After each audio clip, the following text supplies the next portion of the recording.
Hello friends. তো আজকে আমরা মাদার প্ল্যান্ট থেকে কি করে চারা গাছ তৈরি করতে হয় সেটা শিখবো। তো আমি মাদার প্ল্যান্ট থেকে আগে থেকেই গাছগুলো তুলে রেখেছিলাম। তো দেখো আমি কিভাবে গাছগুলোকে ছোট ছোট গ্লাসে বসাচ্ছি। এগুলো আমাদের জল খাওয়ার গ্লাস, তো সেগুলোতেই আমি বসাচ্ছি। তৈরি হয়ে যাওয়ার পর গাছগুলো আমি বড় জায়গায় ট্রান্সফার করব। তো দেখো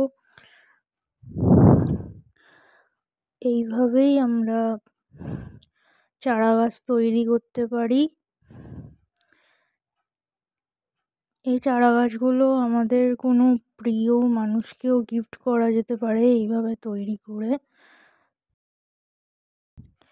এইভাবেই আমি চারা গাছ তৈরি করি। তো দেখো তোমরা এইভাবেই তৈরি করছি।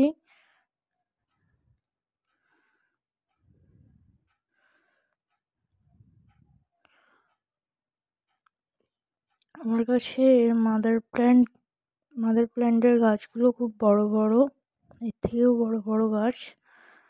তো সেটা আলাদা টবে রাখা আছে। 4টে গাছ তৈরি হলো, দেখলে।